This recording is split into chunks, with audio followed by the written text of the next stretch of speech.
Welcome back to Ministry Minute. The topic for today is Prayer Still Works. Mark 11:24 says, "Therefore I say unto you, what things soever ye desire, when ye pray, believe that ye receive them, and ye shall have them." Folks, it's a simple topic for today. There is still power in prayer. We all have heard about that young man, that young NFL star who collapsed on the field. And it was just a beautiful sight to see people from both teams coming together, kneeling and praying in the middle of the field. That shows us that all hope is not lost. Jesus is our only hope. And last time I checked, he lives and will live forevermore. Folks, if we just call on God, if we just ask him, if we ask from our hearts, whatever it may be, whether it's for salvation, healing, deliverance, whatever the prayer may be, if we just call on him and ask him from our hearts, if we just ask him in his name, he hears you and he's waiting to answer your prayer. It may not always be in the way we want or when we want, but let me tell you, prayer still works. There's been so many people who should have died that God brought them through because of a prayer. There's many mothers and fathers, grandmothers, grandfathers who are praying for their children, their grandchildren, and those prayers have brought us through. So many things could have happened, and dare I say should have happened, but it was the prayer of the righteous that kept us.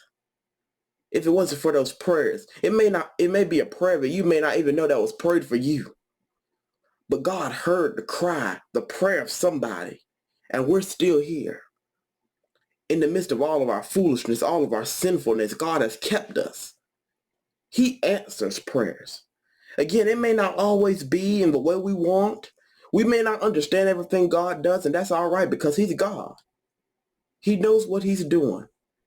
And I'm telling you, friend, if you just call on him, if you just pray and believe, things will be a lot better than they are. No matter what your situation, your trial, your test is, just go to God and pray. Take it to him. You've been trying to figure it out all by yourself, but at the end of the day, sometimes God will just let everything else fail just to point you right back to him. Because at the end of the day, we need him. We need Jesus. We can't make it without him. No matter how much we may want to, we can't make it without him. So folks, whatever that issue is, whatever that situation is, whatever that need is, go to God in prayer. Go to him sincerely. It's not about how long you pray. It's not about how sophisticated you sound. It's from the heart. If you're praying from your heart, it don't matter how short or how unchurchy it may sound. If you're praying from your heart, God hears that cry. Somebody could pray for 5 hours straight and be just praying to be praying. And they may not even be praying from their heart. God will hear the prayer of somebody who prays for 5 seconds, who's praying from their heart, more than he will hear somebody who's just praying just to sound like they're somebody. Folks, it doesn't matter how you pray. It's about the intent of your heart. God looks at the heart. He wants truth in the inward parts. So if you are sincerely crying out to God, saying that there's no other way, if you're just crying out from your heart, asking God to help you, he will. He will show up in the midst of your situation. He may not come when you want it, but he will always be on time. Whether it's healing, deliverance, whatever you may need, God is waiting to answer your prayer. So keep holding on, keep believing. Prayer still works.